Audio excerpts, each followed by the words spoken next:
to robust and specialist service systems. To take a simple example, if someone was told they couldn't get on the bus, the train, the taxi, the aeroplane because of their sex or old age or the colour of their skin, there'd be an outcry. But if someone's able to get on the bus, the train, the taxi, the aeroplane because their wheelchair won't fit, because they won't pay the second airfare for a carer, we make no comment and we turn the proverbial blind eye. The range of accessible public buses is around 25% to 70%, depending on where you live. Again, the availability of timetable and surrounding infrastructure also varies greatly. New South Wales, for instance, has got up to 700 accessible buses out of nearly 1,800. It's easy enough to rationalise in those circumstances, to find reasons why it's too hard or too expensive for that person to be allowed on the bus. And it's somehow also too hard to ask the question, how would I feel if it was me? How would I feel if it was my father or my mother or my child? Some of you may think that the person in the wheelchair should demand their rights, that it's up to them. They've got it, they own it, they should deal with it. I'm busy. Well, here's a newsflash I've discovered. So are they, just making ends meet. I think it's actually up to us, to all of us, to say the bus doesn't move till we're all on board. The disability discrimination came into effect in 1992 in Paul Keating's day, only 18 years ago. 90 years after women were first allowed to vote in this country, only 18 years ago. And daily the cases come in. The Australian Human Rights Commission deals with them. The woman refused a job as a telemarketer because she was blind in one eye. The man in a wheelchair told that he couldn't board the return flight from Thailand on an Australian airline that left him stranded there. Blind people told they can't bring carer animals into a clean, protected place. All of these people who, till 1992, had to fend for themselves to push alone against the unmoving barriers of ignorance and prejudice, and all of us who don't want to know the things we half know and will not think on. Compare with that the Racial and Sex Discrimination Acts signed into law in 1975 and 1984 respectively, 33 years ago and 24 years ago. Today this prejudice, this enduring prejudice, occupies a huge proportion of the complaints received under discrimination acts. For instance, under Victoria's Equal Opportunity Act, more than 700 complaints are made per year on the grounds of disability. That is more than any other category. It is more than any complaints about sex, race, religion, sexual orientation and political activity combined. In the Australian Human Rights Commission, half of the total complaints that were made last year were on disability grounds. Yet these complaints seldom get media coverage. It seems to be reported most commonly in the workplace. People with disability want to work, and less than 10% of the people on the disability support pension are in any form of paid work, and this isn't acceptable. And why is it that when we hear the reporting of the disability support pension by and large, it's largely about the very few accused of rorting, rather than the very many who can't get the opportunity to obtain work because of the attitudes of others? It isn't acceptable that only half of the people with disability can find work when so many want work.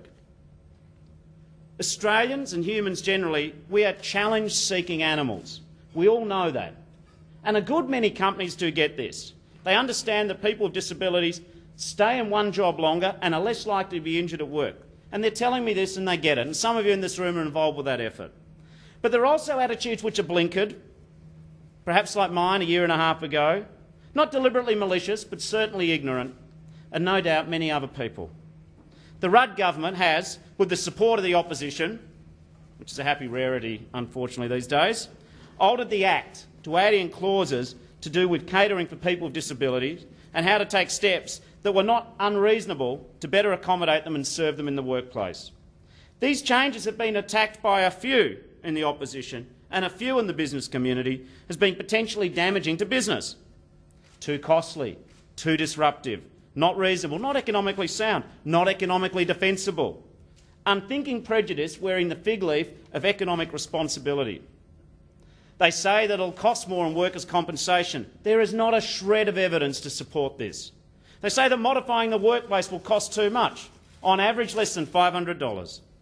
How do we think people with impairment feel when they know that the only thing standing between them and the ordinary goal, the modest goal of a job and dignity, is a lack of empathy from a potential employer and a lousy $500? Unemployment in Australia is expected to rise, and many people may ask the question, Why should it be a priority to get people with disability into the workforce? I need a job too. Now, I think I have two answers to this. One is the standard sensible answer, that in the long term we have an ageing population, and once this current economic crisis has passed, we'll need to use the potential of all of our members in society in all walks of life. I think the other answer is even more simple. When did our basic civil rights, the expectations that we have as Australians, become dependent on the state of the All Ordinaries, on the strength of the dollar versus the yen? People with disabilities should not be pushed out the bus to the back of the queue or out of the washroom by the current economic crisis. Because what we're asking and what people with disabilities are asking isn't charity, and it doesn't involve sacrifice, and it never has. People with disability, those who can work, are definitely as productive as everyone else. And indeed, not that everyone can work, but everyone's capable of being involved in productive engagement in our society. Not that every person is a superhero, but let me take this example at one end of the margin.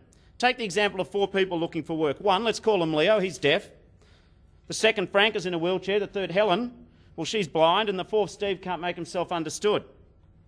It is likely, in all honesty, that all 4 resumes will be put at the bottom of the heap by a boss or a job agency, by a middle HR manager, time poor, I concede, too concerned about the problems that these unhappy unfortunates might bring to the workforce. It could be contagious. Yet this employer would have turned down Beethoven, Roosevelt, Keller and Hawking. How many Beethovens, Roosevelts, Kellers and Hawkings are we missing out in our nation because of this willed blindness, this inability to move beyond looking at someone's impairment to the whole person? And I get that not everyone is like that, and I don't wish to paint a picture of every person with disability being a trapped genius. But I do think that every person with a disability is entitled to that ordinary right to have the opportunity to work that the rest of us take for granted. Now, in the past 16 months, the Rudd government has made some progress of real change. I've mentioned the new agreement with the states and territories to improve services. We're putting in $5.3 billion over 5 years to the state for specialist disability services. This injection of new funds is significant and will provide services and achieve reform of the disability service system over the life of the new agreement. Some of the elements are early intervention and planning to ensure that clients receive the most appropriate and timely support. Improved measurement of unmet demand, we can't even measure that yet, for disability services. Population benchmarking of services. A national workforce strategy to give people the encouragement to enter and remain in the career of disability services. A national quality assurance system for services. National harmonisation of aids and equipment. Harder than it sounds. The reform of the service system should create an efficient, effective, equitable system. These reforms will be part of a responsive system of disability support that is easy to access. Just last month, Minister Macklin and I persuaded, with the agreement of the state and territory governments, to agree to a series of timelines to provide increased transparency, reporting every 6 months, a new $10 million research fund, to make sure we see how the disability assistance package is going, the young people in nursing homes package, the $100 million supported accommodation. There is work going on in the right direction. But I have to say that at this time last year I convened the Disability Investment Group, a group of business leaders who have personal experience of disability. The group's called the DIG, another acronym, to explore innovative funding ideas to help people with a disability and their families take greater control and plan for the future. They'll shortly report back to the government. Their view is that a further major drawback of the current disability service system is that the client is not at the centre. Whilst the move to more individualised packages of care is welcome, there is little opportunity for planning over the life course with individuals that involve their families, which helps them meet their aspirations and prepare for key transitions. I think this simply echoes the experiences of thousands of parents who struggle to get assistance for their children. And once they do get their help, they find there are a series of points, or indeed collisions, generally beginning at each stage of education and ending at each stage of education, where people have to start again from scratch to find assistance. The DIG feels that at a systemic level, there is not the robust data or monitoring capacity across the current fragmented system to enable effective integrated planning and continuous re-evaluation of outcomes. Again, we recognise this and are working with the states to ensure that things begin to improve. I understand that parents in the main are not looking for handouts, but only